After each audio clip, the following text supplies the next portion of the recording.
Halo teman-teman semua, Assalamualaikum warahmatullahi wabarakatuh. Kembali lagi bersama saya, Albenita Amelia, di video bagian 6. Di video bagian 6 ini, saya akan menjelaskan tutorial untuk mengisi lampiran 4 dan mengisi lampiran induk SPT PPH Badan.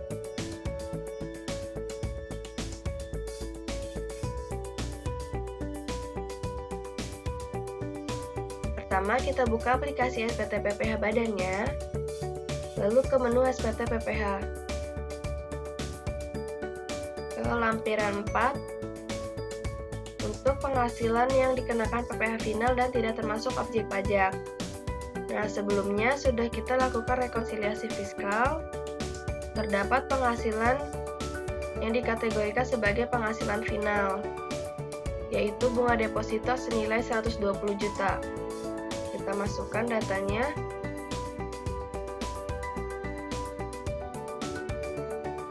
Tarifnya 20%. Lalu sudah ada perhitungannya di sini, sudah otomatis dengan PPH terutangnya 24 juta. Untuk halaman 2 merupakan penghasilan yang tidak termasuk objek pajak. Tidak ada ya.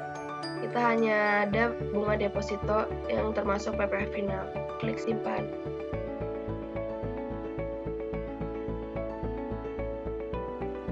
Sebelum mengisi lampiran induk SPT PPH Badan, saya akan menunjukkan lampiran 1 setelah kita mengimpor penyusutan di video sebelumnya. Kita cek langsung ke halaman 2 untuk penyesuaian fiskal positif. Di sini ada amortisasi komersial di atas amortisasi fiskal, jadi langsung keisi di sini dikoreksi positif. Lalu ada penyesuaian fiskal negatif untuk penyusutan komersial di bawah penyusutan fiskal senilai 227 juta. Jadi di sini sudah masuk semua, di lampiran 1 sudah lengkap.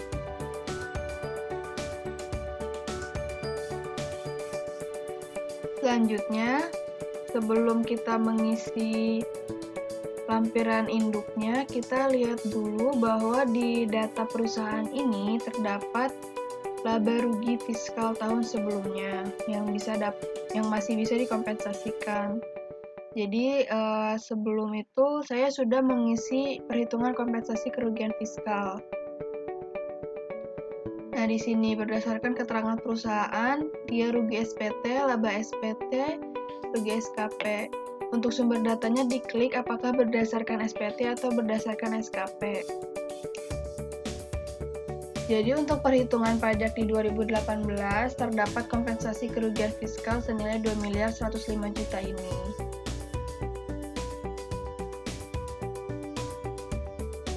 Kita akan mengisi lampiran induknya di SPT PPH Wajib Pajak Badan. Tampilannya seperti ini untuk SPT induknya. Kita lihat lagi di data perusahaan. Nah, di PT MNF ini tidak melakukan audit di kantor akuntan publik. Jadi, kita klik tidak diaudit, dan kantor akuntan publiknya tidak perlu diisi identitasnya. Yang perlu diisi adalah kantor konsultan pajaknya karena menggunakan jasa konsultan pajak di PT MNF ini. Kita isi data untuk konsultan pajaknya.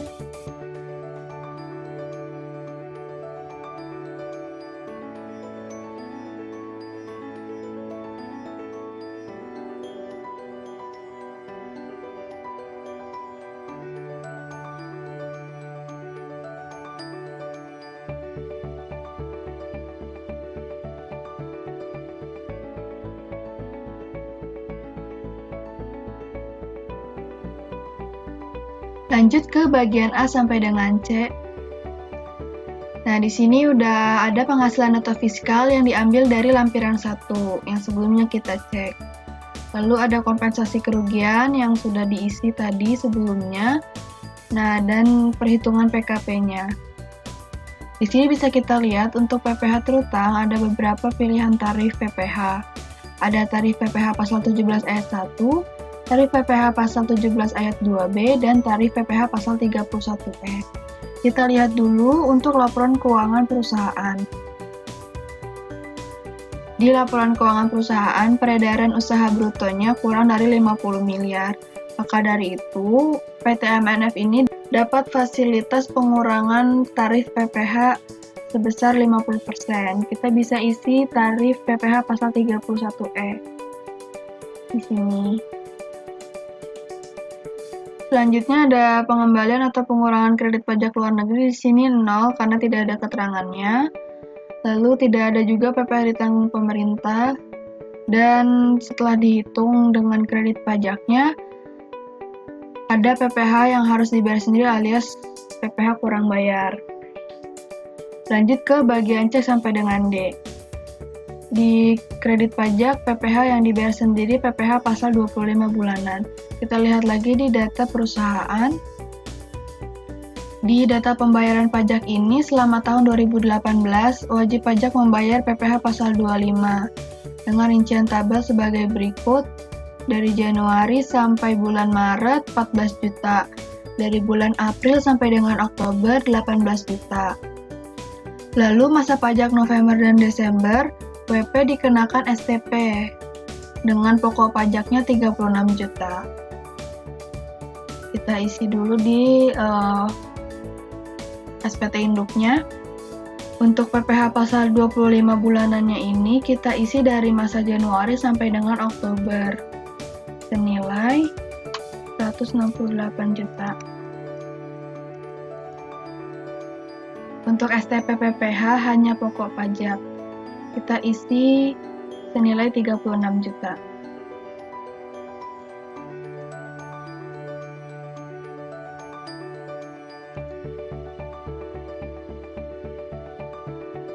Untuk PPh yang kurang dibayarnya jadi 411 juta.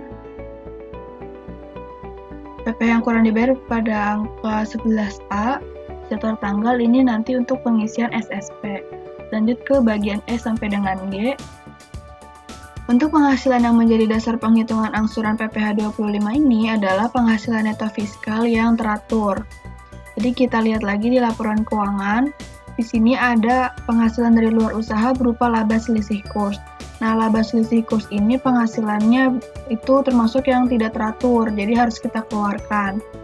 Jadi laba neto komersial ini dikurang dengan laba selisih kurs baru dimasukkan ke penghasilan yang menjadi dasar penghitungan angsuran, yaitu sebesar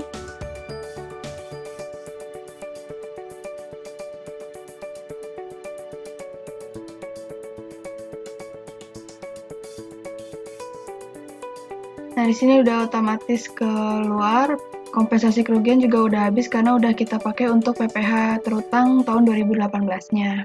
Jadi di sini kompensasi kerugiannya 0. Lalu kredit pajak tahun pajak yang lalu atas penghasilan yang termasuk dalam huruf 14A. Jadi kita lihat lagi di kredit pajaknya, kita gunain kredit pajak yang ini. Kredit pajak dalam negeri dan luar negeri, kecuali yang PPh yang dibayar sendiri ini dikecualikan. Jadi jumlahnya segini, kita copy.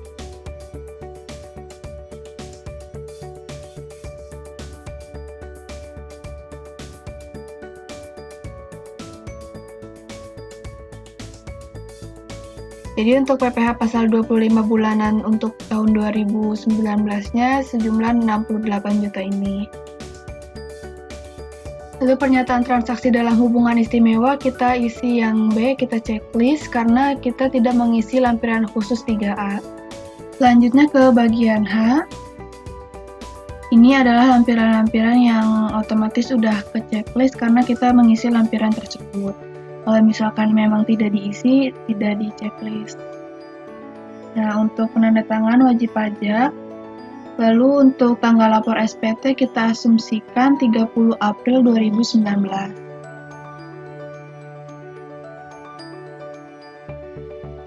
Klik simpan. Video bagian 6 tentang pengisian SPT Induk PPh Badan ini telah selesai. Untuk pelaporan SPT-nya akan dilanjutkan di video bagian 7. Terima kasih telah menonton, sampai jumpa!